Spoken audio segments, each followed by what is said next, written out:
Welcome, everyone. This is our focus presentation. As you may or may not know, my name is Dr. Michelle Gamble, and I absolutely love supporting people who are motivated to improve their health and are motivated to remove compromises from their lives so that they can experience and achieve all of their health goals. I am an integrative wellness mentor. And as we go through the presentation, I encourage you to share any questions or concerns that you may have. If you are looking at a recording of this presentation after the live presentation, feel free to email me or give me a call. Any questions or concerns that you may have. Before we go any further, I want to start by saying that the information in this presentation is not intended to replace a one-on-one relationship with your medical professional, and it is not intended as medical advice. It is a sharing of the information and knowledge that I have gathered through my research and my experience in working with many individuals, not only as a natural health care provider, but also as an educator. I encourage you to make your own healthcare decisions based upon your research and in partnership with your qualified healthcare team. Now, at the end of this presentation, or should I say, once you have gone through this presentation, if you actually registered for this presentation, you will be receiving an email tomorrow that is going to give you the links and resources to information that has been used to assemble this presentation for you. I encourage you to go through those resources just to see if there's anything that catches your eye that can further facilitate your journey and your process of health and wellness. Now, we're going to talk about ADD and ADHD. And we're going to first talk about some of the differences. Now, remember, I told you that I'm coming from a lot of different perspectives. Number one, as a person that more than likely, if I were living in these days and times, I would have been stamped as ADD, ADHD, because that is how my mind works. I'm always flitting from one thing to the next. And even in terms of how I majored in college, I majored in mathematics and English because I would read a couple pages of my English book and then switch on over to my math textbooks. At this point in time, I'm usually reading 3, 4, 5 books at one time because my attention focuses, it shifts and it jumps from one thing to another. The other thing is that I've been an educator for over 25 years, and I've been in the classrooms, both here in the United States as well as abroad. I've been in public school, private school, I've been a homeschool parent, and I've encountered many children that have been unfortunately hexed with this label of ADD, ADHD. In any case, let's talk about what some of the differences are between what we term ADD and ADHD. ADHD is what we refer to as attention deficit hyperactivity, quote unquote, disorder, whereas ADD is what's referred to as attention deficit disorder. Now, you can hear the hesitation in my voice and even using that verbiage because I do not subscribe to referring to the differences that our children have or the differences that people have in terms of their learning styles as being disorders. That's one of the first things you're going to recognize with me. Now, when we talk about concentration or the quote unquote inability to focus and concentrate, people that are labeled as ADHD display what we describe as symptoms of hyperactivity, often described as peaks in energetic levels and excess of disposable nervous energy. That's how they term these things.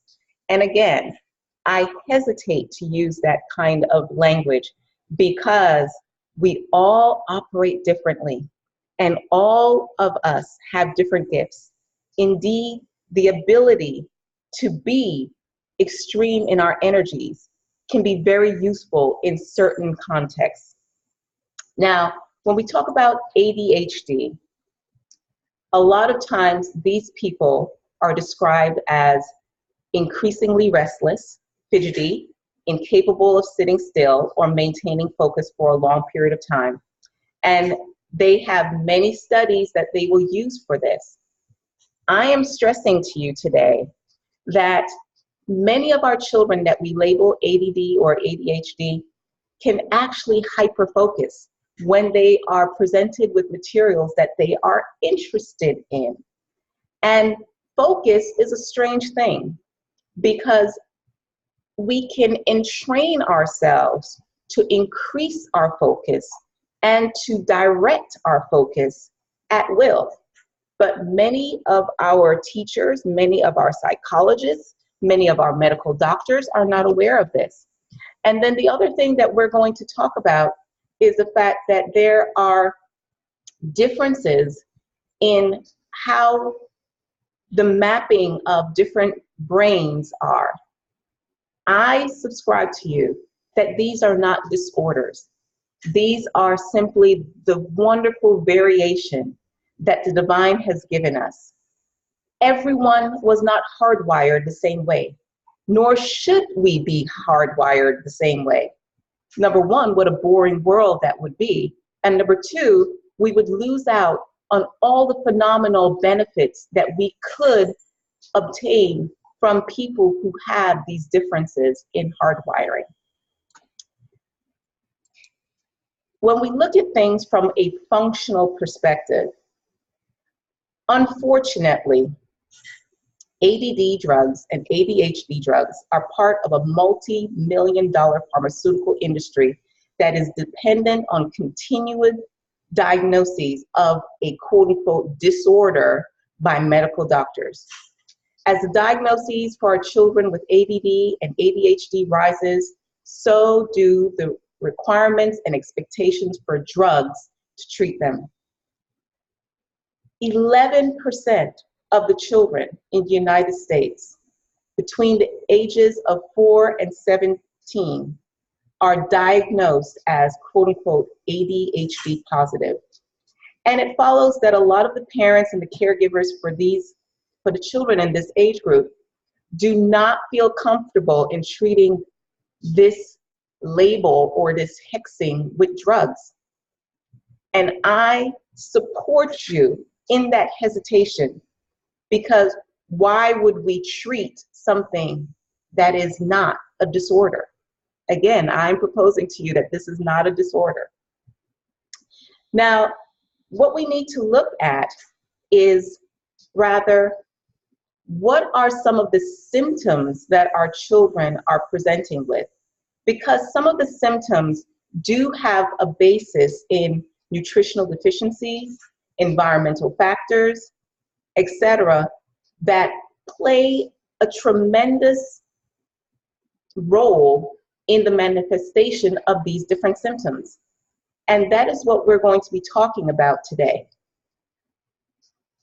The label of ADD, ADHD, I refer to as hexing, whether it be medical hexing or hexing from the psychiatrist or hexing from the schools. I reject these labels. I encourage us to instead look at, number one, the differences and the gifts of our children, and number two, looking at specific supplemental or environmental or dietary changes that can be used to mitigate or to lessen some of the extreme symptomology that our children and or adults may be facing.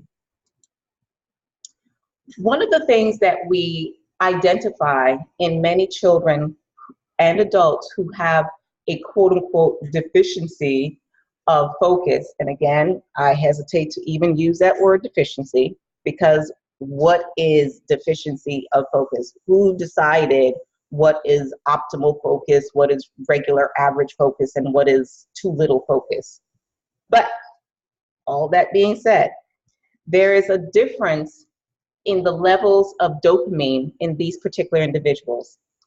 The neurotransmitter dopamine has been found to be lower in people individuals that have a diagnosis of ADD and ADHD. Scientists discovered that due to higher concentrations of what we call a dopamine transporter, which prohibit the dopamine from being moved into the next neighboring cell, and thus slowing down the overall effects of the dopamine in the body.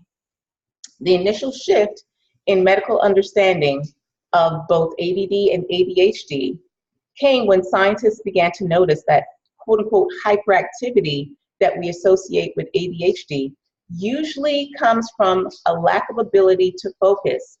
And they started to bridge the gap between the diagnoses of ADHD and ADD, because dopamine is also known as the motivation neurotransmitter, and it helps to regulate emotional responses and energy releases.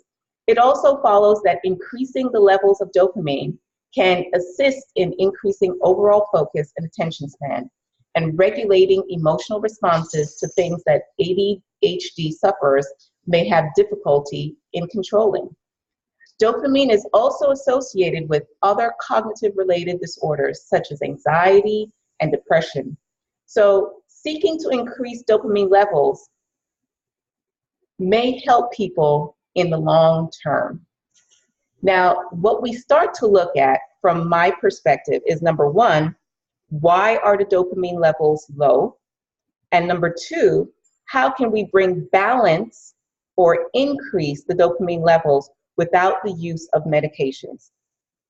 What we've learned is that by limiting sugar intake, increasing magnesium levels, and decreasing overall stress, and also by taking supplements of tyrosine, phenylalanine, amino acids, which can be found in certain foods like bananas and eggs and beans and almonds and apples, to name a few, we're able to increase naturally the levels of dopamine in the body. So again, when we look at things from a functional perspective, from an integrative perspective, from a holistic perspective, we start to ask ourselves, why is the dopamine level low? Could it be that we have a situation where our children are nutritionally deficient? Well, that's what I think. In any case, another way that we can improve the balance of dopamine in the body is through the integration of what we call an anti-inflammatory diet. The lack of dopamine in the brain causes an increase in the likelihood of inflammation in the cells, which is associated with thought processes and functional mobility. One hugely effective way to combat ADHD and ADD alike is to incorporate more anti-inflammatory foods in your diet and also the diet of your child. Inflammation is known to have two notable varieties: a type of inflammation which is obvious and the causes pain in the joints and other areas of the body. This is what we call cellular inflammation. As the name suggests, cellular inflammation happens on more of a cellular level, and therefore it has much more subtle effect than the inflammation that we're talking about. When cells become inflamed or swollen to above their naturally occurring size, it can cause disruption in the cellular signaling and responses that are required to maintain the body's optimal cognitive and physical functioning. It is this cognitive functioning that is disrupted and can cause what we refer to as behavioral and attention and emotionally dysregulation and difficulties that we label as ADD and ADHD. An anti-inflammatory diet, which promotes the production of anti-inflammatory hormones in people, is a diet which includes vegetables with limited amounts of high sugary fruits, but adequate in balanced fats and proteins, low in grains and starches, and very low in omega-6 fatty acids. But we're going to later talk about having adequate amounts of omega fatty 3 acids. And this type of diet has been proven to increase focus and productivity and even lower instances of joint pain and depression. Now, as I said, we're going to talk about omega-3 fatty acids, which are essential fats, not only because the body can't reproduce them, but because they are also critical in terms of anti-inflammatory responses in the body. Now, these fatty acids must be obtained from foods because remember, our bodies are not able to reproduce these particular types of essential fatty acids. As you increase the intake of omega-3 fatty acids through foods or through supplements, you will be able to see a decrease in all types of inflammation. Omega-3 fatty acids are also very highly concentrated in the brain, and an elevated level improves overall cognitive function. Omega-3s can be found naturally in flax seeds, nuts, fish, leafy green vegetables, and in order to maximize the intake of your omega-3 fatty acids, you can also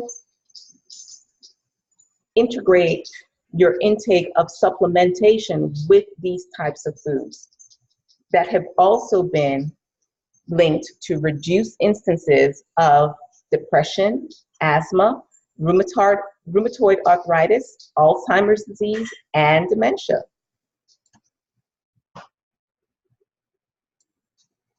Other natural sources which aid with the decreasing of cell and joint inflammation levels include things like turmeric, green tea, white willow bark, chili pepper, and black willow pepper.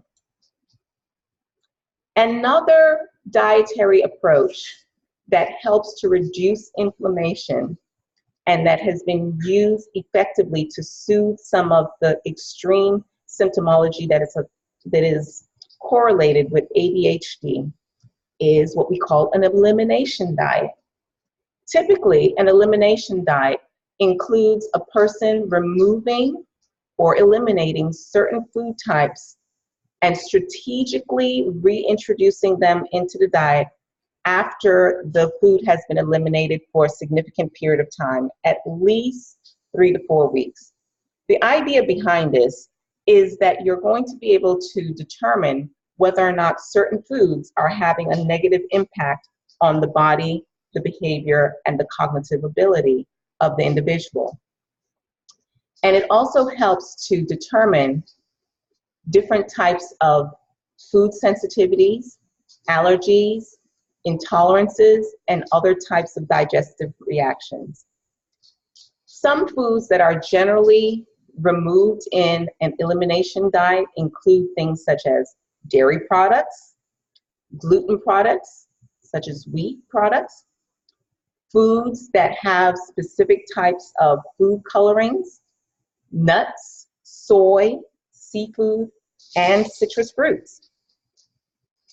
All of these are examples of foods that are responsible for common physical, mental, emotional imbalances, and therefore can increase the quote-unquote suffering for individuals with ADD and ADHD.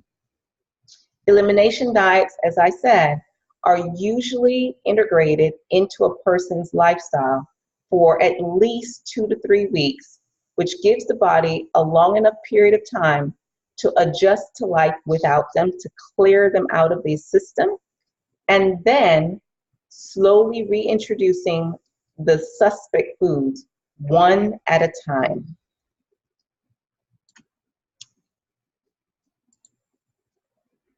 Next, we're going to talk about what is commonly referred to as the gut-brain connection.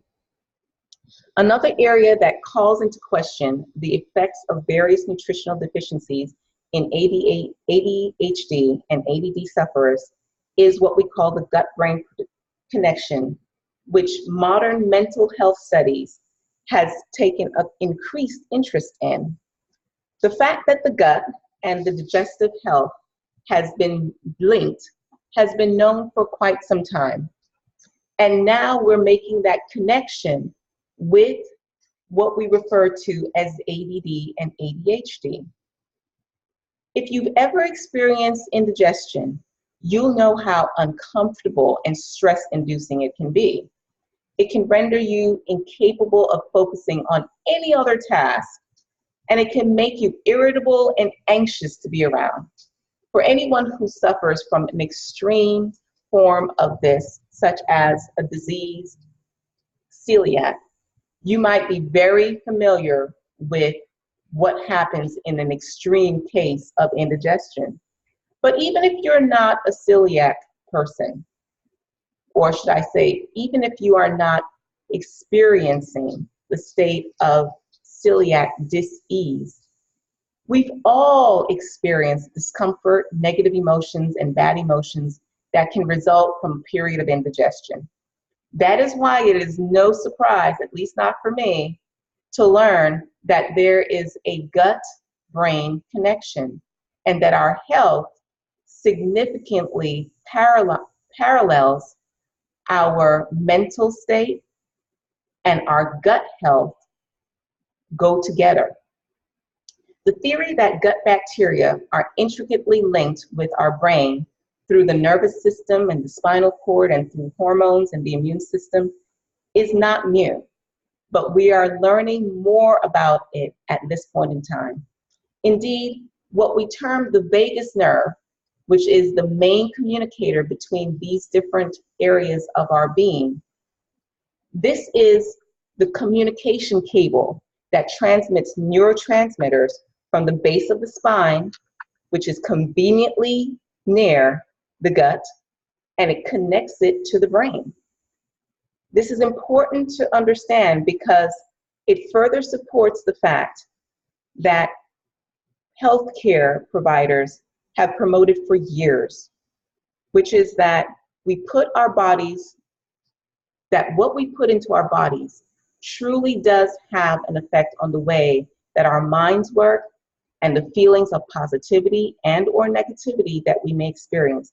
And it supports the theories that surround the connection between food and the benefit or disadvantages with regard to happiness and anxiety. There are endless benefits to understanding this particular connection. So it is not limited to simply referring to cases of ADD and ADHD. Indeed, by avoiding certain things, we decrease the imbalances within the digestive system.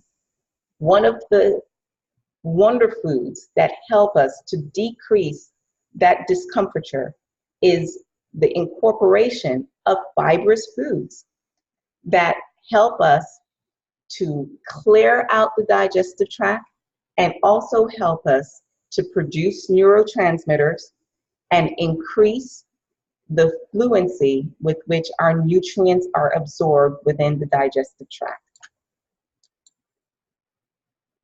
Now, one of the things that has been really curious about recent developments in the study of ADD and ADHD is what we call a flow state versus a hyperfocus. A flow state is a relatively new term that has been coined to define a state of creative, productive focus whereby a person slips into an undistracted state of intense concentration while completing a task.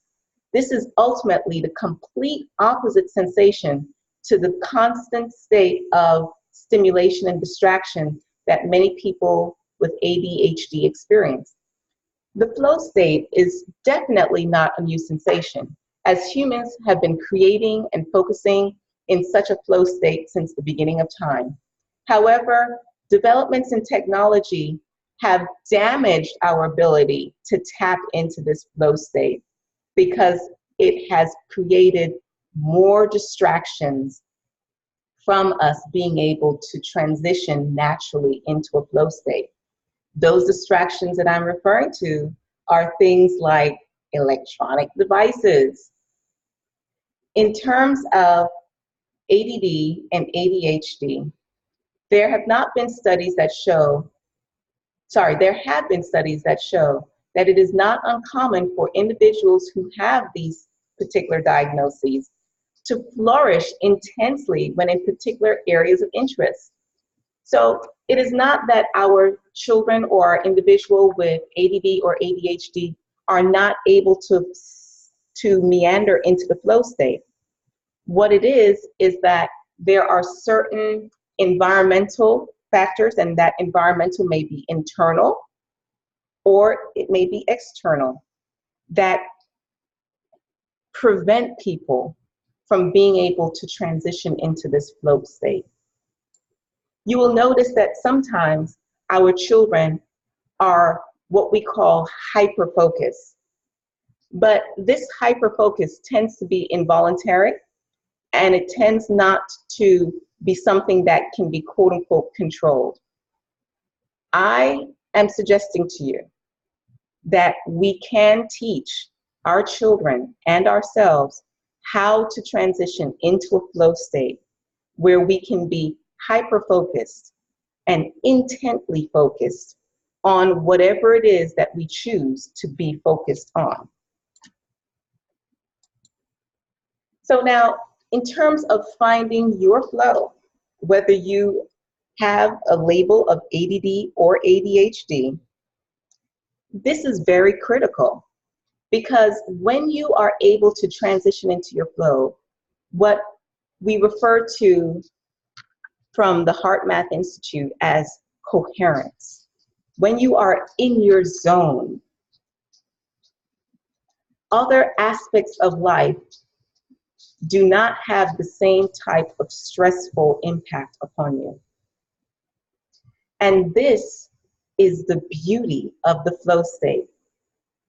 So now we can look at what types of environments cultivate or encourage a flow state.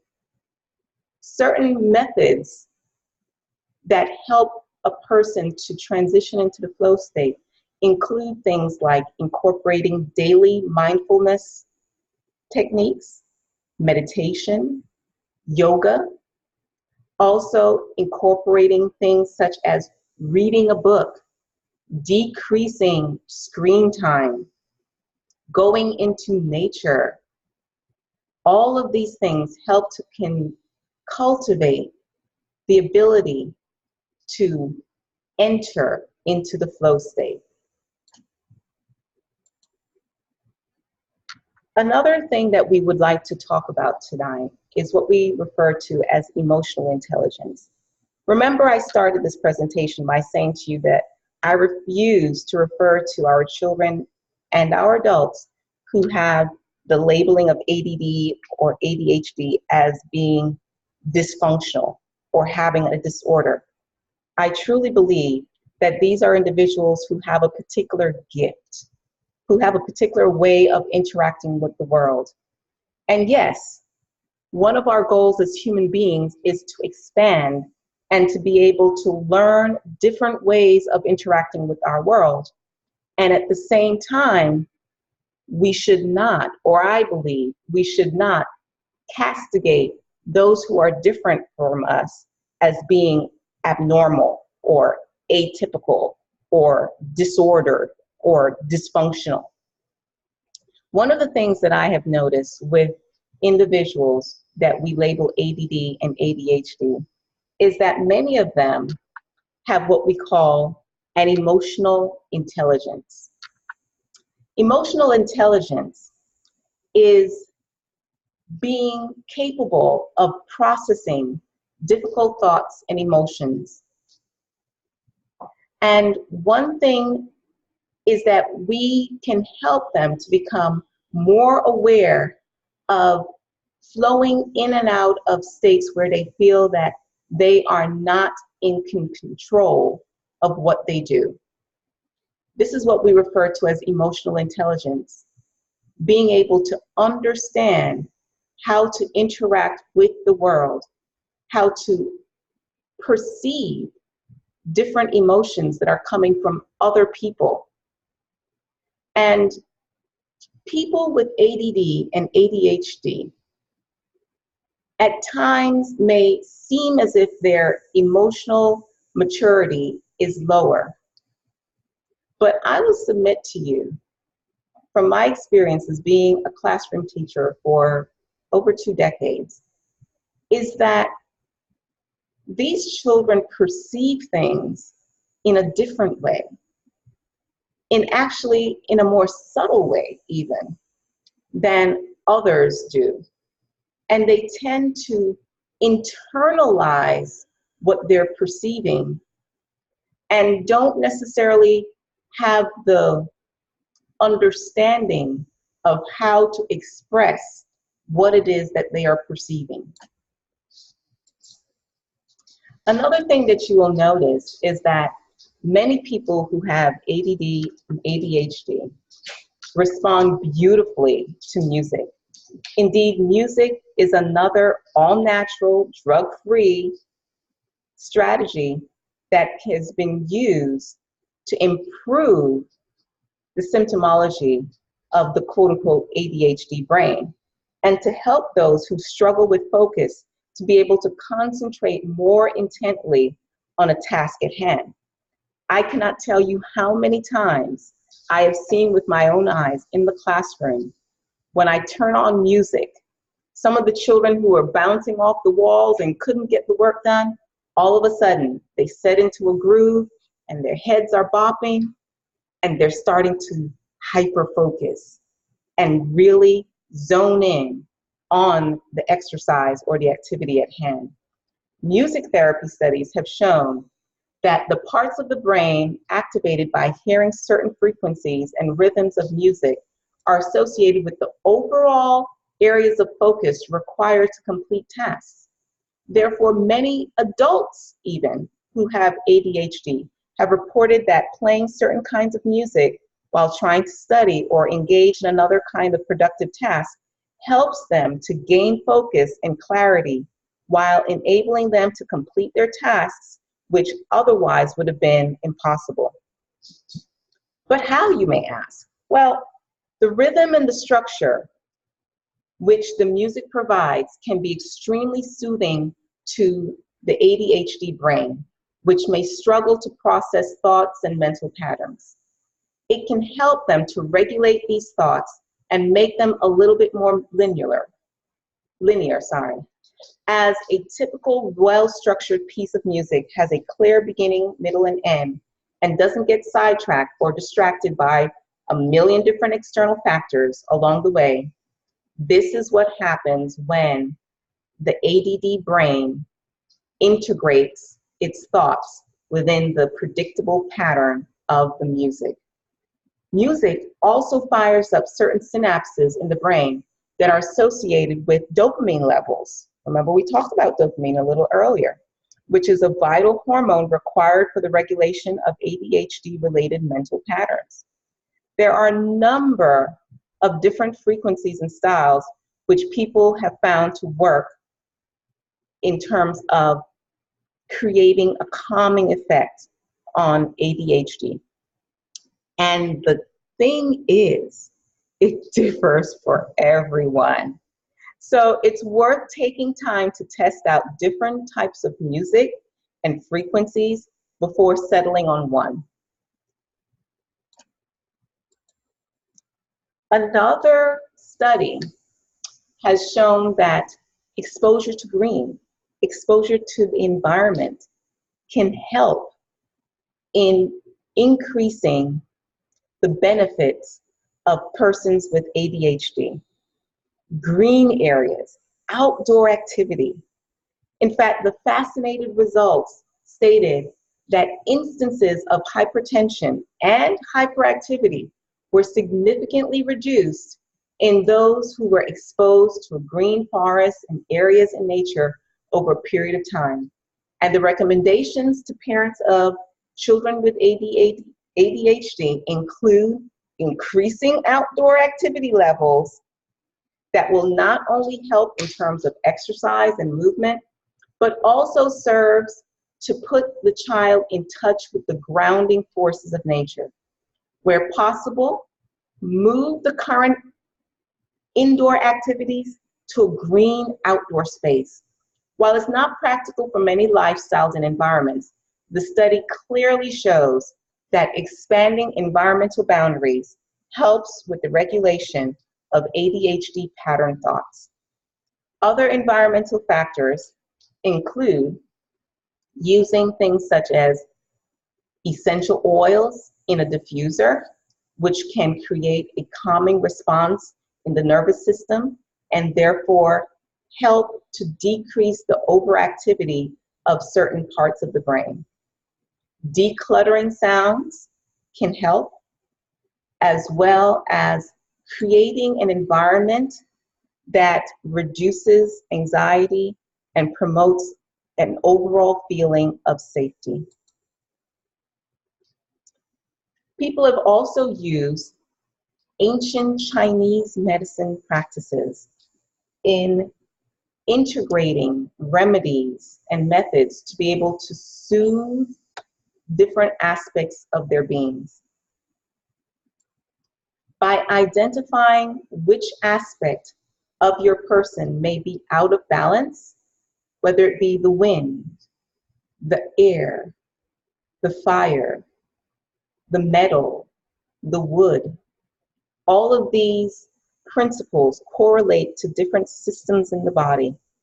And through Chinese medicine, one is able to bring balance to the different elements and thus mitigate or lessen some of the intensity of symptomology that we label as ADD or ADHD.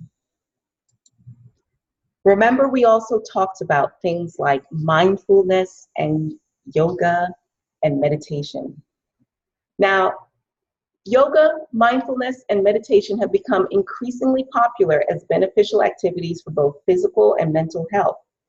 But little has been said about being able to use these types of approaches for relieving some of the intensity of symptomology of ADD and ADHD. Mindfulness and meditation practices help to anchor the mind in the present moment and encourages the strengthening of overall self-awareness.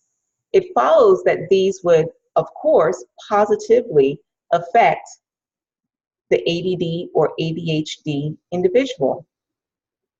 While many treatments focus on children and alleviating their early signs of ADD and ADHD, mindfulness is one of the few methods that can be implemented effectively at any age. The goal is to become aware of one's thoughts and habitual thought patterns. This is the first step that someone with an ADD or ADHD brain can integrate into his or her life, becoming increasingly aware of what is triggering what, and then learning how to redirect or change these habitual thoughts once the awareness has been gained. Now, mindfulness meditations stimulate and strengthen the responses in the brain which deal with focusing attention and regulating emotional responses, two of the most problematic symptoms of ADHD. Many first-time meditators on the spectrum find that the most difficult thing with this kind of treatment is the regular practice, and the intent is required to see the results. It's rare that you're going to feel the benefits in one or two sessions. It is something that has to be implemented with consistency and persistency. Now, we're almost finished with focus. And I know I want to congratulate you for being focused for the duration of this presentation. We have covered a lot of information, and it might take you a while to process all of this information completely. There are various methods that we've discussed today that I encourage you to try for yourself at home as well as at work, and teach them to your child. Teach them to others. please know that you can feel free to reach out to me, because the reality is that this is just the beginning. If you have any questions regarding what we've discussed today, please let me know, and I will be sure to respond to any of your questions or comments or inquiries. Once again, thank you for attending this experience with us. And I hope that you've received some valuable information on this topic. Let me know, what is the biggest, most fascinating thing that you've learned from this presentation? And as always, remember that if you have any questions or queries, drop me a message, whether it be through email or through our website, or pick up the phone and call us. Know that, once again, if you have registered for this particular presentation, you will receive not only a link to recording of this presentation, but also to other presentations. And you'll be receiving the valuable resource list that was used to put this presentation together. Once again, thank you for joining us in our presentation on focus.